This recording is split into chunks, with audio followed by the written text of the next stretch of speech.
Billionaire rushes in after hearing Waitress was fired for kindness. What he announces leaves everyone crying. What if a single act of kindness could change not just one life, but ripple through an entire community?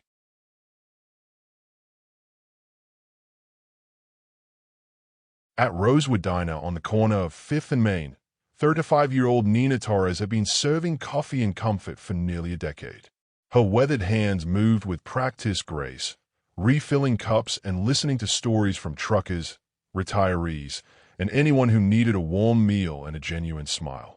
The faded yellow uniform she wore had seen countless shifts, but her heart remained as bright as the first day she'd walked through those doors. On this particular Tuesday morning, Nina didn't know that her simple gesture of sliding an extra slice of pie to an elderly man who couldn't afford dessert would set in motion events that would transform everything.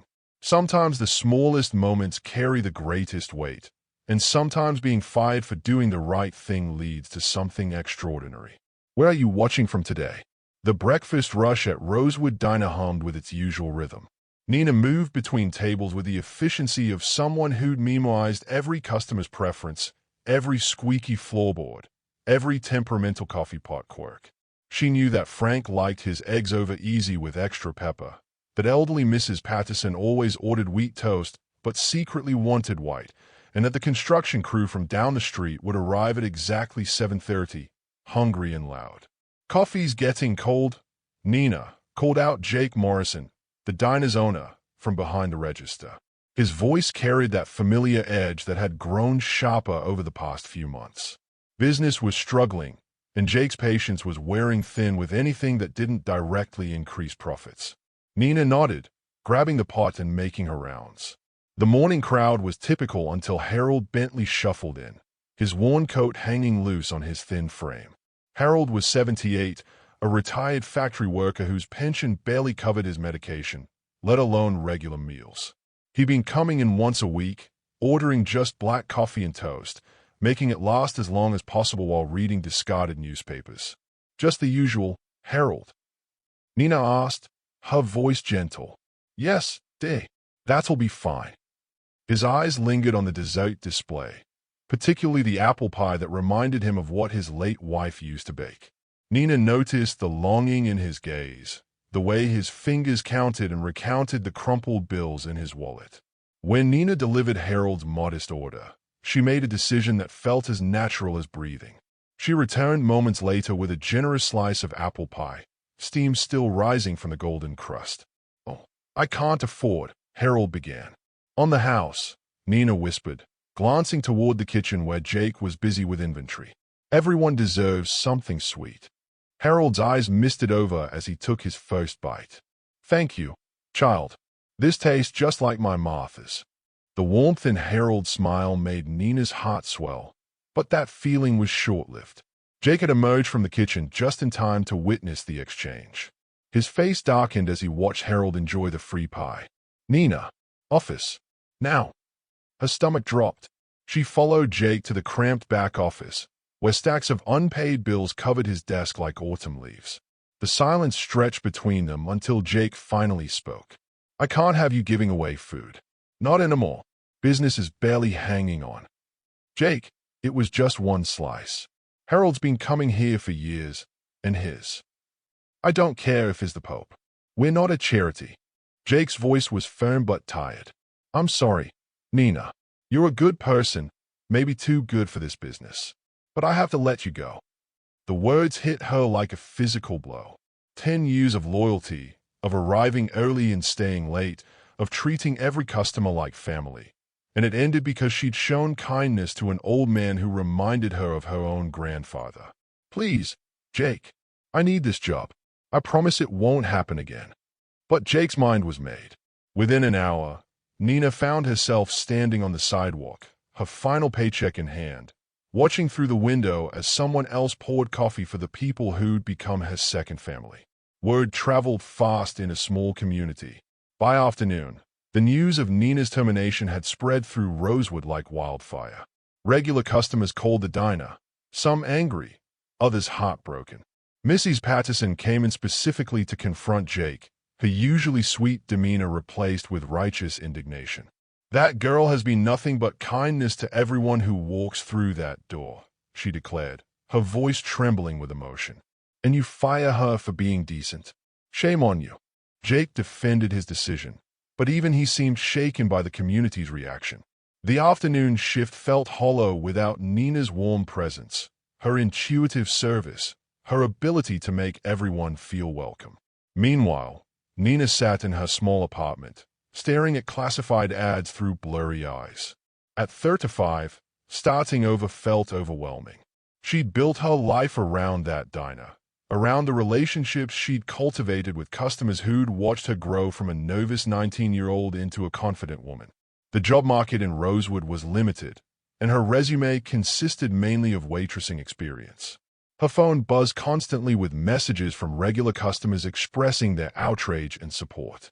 Frank from the morning shift had written, "That place won't be the same without you." The construction crew left voicemails promising to boycott until Jake brought her back. But the message that broke her heart came from Harold himself. "Nina, Dave," his shaky voice said through the phone, "I heard what happened. I'm so sorry.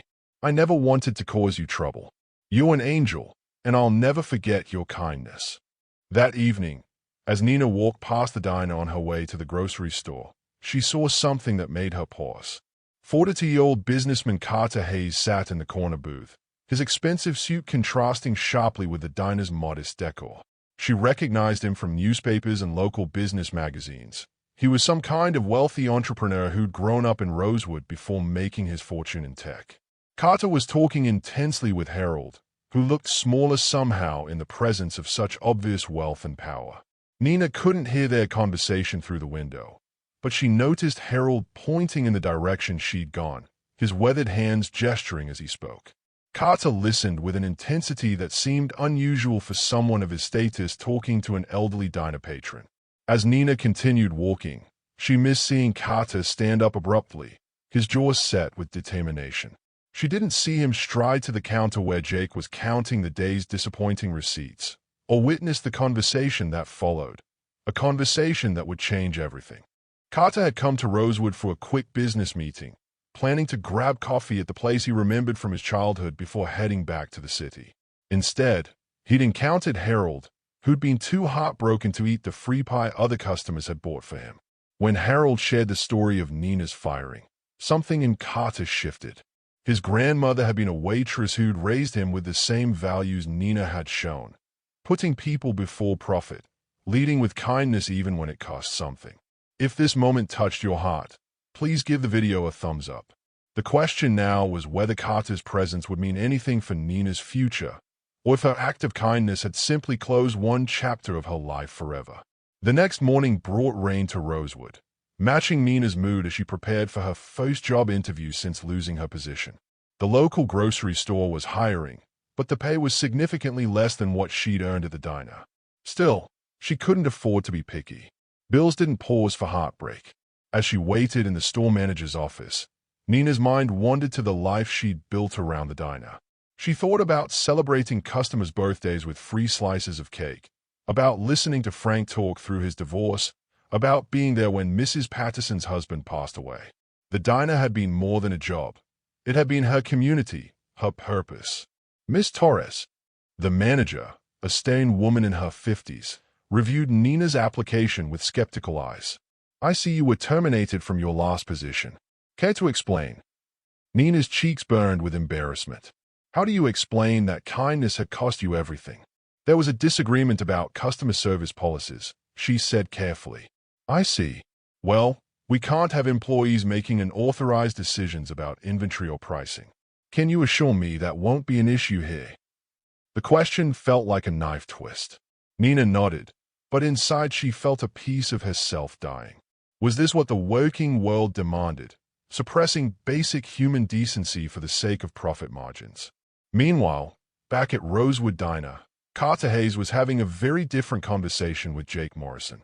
Carter had arrived before the breakfast rush, when the diner was quiet except for the coffee pot's gentle gurgling and the sound of Jake prepping for the day.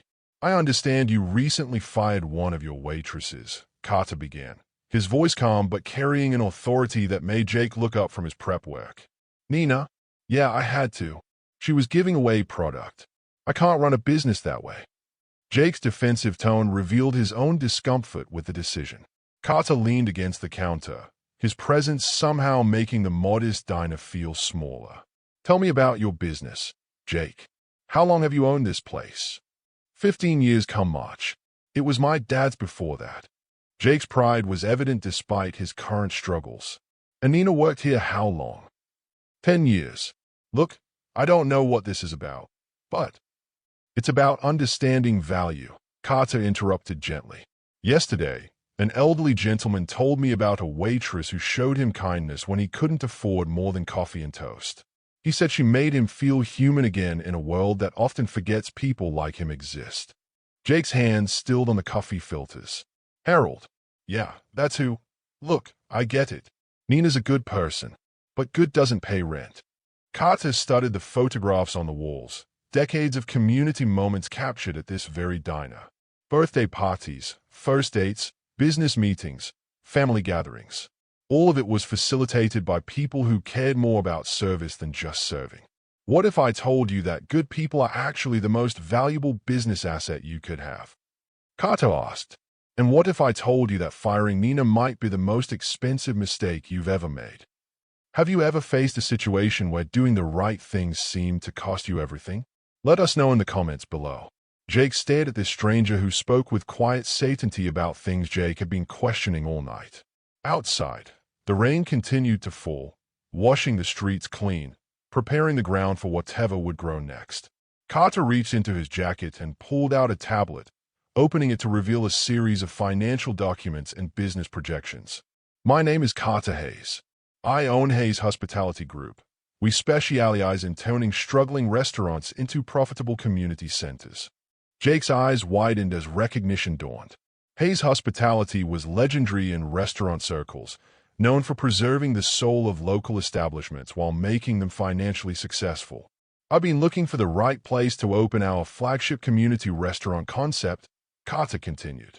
When I heard about Nina's situation, I realized I might have found exactly what I was looking for. Not just a location, but a person who embodies the values we want to represent. Jake's mouth went dry. You want to buy the diner?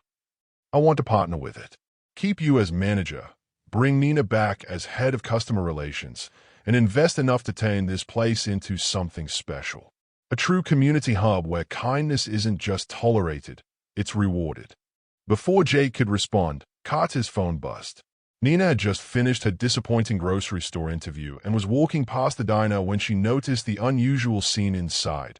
Jake and an expensively dressed stranger in deep conversation, documents spread across her old serving counter. Carter looked up and saw her through the window. Without hesitation, he walked outside into the rain. Nina Torres, he asked, extending his hand. I'm Carter Hayes. I believe we need to talk. Nina recognized him immediately but couldn't fathom why someone like Carter Hayes would know her name. I'm sorry. Do we know each other? We have a mutual friend. Harold Bentley spoke very highly of you yesterday. Carter's smile was warm, genuine. He told me about your act of kindness and its unfortunate consequences. I'd like to discuss an opportunity with you. As they talked on the rain-soaked sidewalk, Carter explained his vision. Not just bringing Nina back, but making her the cornerstone of a revolutionary restaurant model where community service was as important as customer service. Where feeding someone who couldn't pay wasn't a fireable offense. It was a business principle. Why me? Nina asked, still struggling to believe this was real. Because yesterday, when you gave Harold that pie, you weren't thinking about profit margins or company policies. You saw a person who needed kindness, and you provided it. That's not just good character, it's exactly the kind of leadership I need for this project. Back inside the diner, Jake watched through the window as Carter and Nina continued their conversation. Regular customers were starting to arrive for lunch, but something felt different. The atmosphere that had sustained this place for decades, that sense of community and warmth, had walked out the door with Nina. Frank entered, took one look around, and asked, "Where's Nina?" When Jake explained she'd been fired, Frank shook his head sadly. This place isn't the same without her. She wasn't just a waitress, she was the heart of this place. Mrs. Patterson echoed the sentiment when she arrived for her usual lunch. The construction crew came in but left after 5 minutes, clearly uncomfortable with the changed atmosphere. If you've been enjoying this story, subscribe to our channel for more heartwarming tales like this one. By closing time, Jake realized he hadn't just lost an employee, he'd lost the soul of his family business. The question now was whether Carter Hayes' offer could bring both Nina and that soul back home. 3 months later, Rosewood Diner had been transformed into something magical. The renovations were subtle but meaningful: brighter lighting, comfortable seating areas, and a community bulletin board where locals could share news, seek help, or offer services. But the most important change was invisible: the spirit of kindness that now permeated every interaction. Nina stood behind the counter in her new role as Director of Community Relations, wearing a crisp apron embroidered with Rosewood Community Kitchen. The title felt surreal, but the job itself felt like coming home to a better version of home. She still served coffee and listened to stories, but now she also coordinated meal programs for elderly residents, organized job fairs for unemployed locals, and had established a pay-it-forward system that ensured no one left hungry. Harold Bentley had become the kitchen's unofficial taste tester and unofficial grandfather to the staff. His corner booth was permanently reserved, and the apple pie recipe they developed together, based on his late wife's notes, had become the restaurant's signature dessert. Every slice sold contributed to a fund that provided free meals for those who needed them. Jake had embraced his new role as operations manager with unexpected enthusiasm. The financial pressure that had driven him to make harsh decisions was gone, replaced by sustainable business practices that prioritized both profit and purpose. He'd learned that success wasn't just about surviving. It was about creating something worth preserving. Carter's vision was brilliant, Jake often told visitors. He showed me that taking care of people isn't a cost. It's an investment. Our customer loyalty is through the roof. We've been featured in 3 restaurant magazines. And most importantly, I sleep better at night knowing we're making a real difference. Carter Hayes had proven that business success and social responsibility weren't mutually exclusive. The Rosewood model was now being replicated in 5 other communities, with Nina serving as a consultant for training new staff in what Carter called heart-centered hospitality. On this particular evening, as the dinner crowd settled into comfortable conversations over comfort food, Nina reflected on how much had changed since that rainy Tuesday when kindness had seemed costly. Now she understood that kindness was never the problem. The problem had been a system that didn't value it properly. Mrs. Patterson finished her usual Tuesday dinner and approached the counter with her familiar smile. "Nina, dear, I have something for you." She handed over a handwritten letter. "It's from my grandson in college. He heard about what happened here and wanted to thank you for inspiring his community service project." Nina read the letter, her eyes misting over as she realized how far the ripples of that first act of kindness had traveled. From one slice of pie to Harold, to Carter's intervention, to a new business model, to young people across the country learning about the power of putting people before profit. As she locked up that night, Nina paused to look at the wall where they'd hung photos from the community events they'd hosted. Birthday celebrations, job placement ceremonies, holiday dinners for those without family, all of it born from the belief that a restaurant could be more than a place to eat. Sometimes the greatest transformations begin with the smallest acts of love.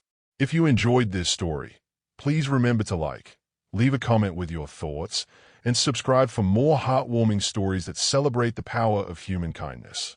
Thank you for joining us on this journey of hope, community, and the beautiful truth that doing good is always good business.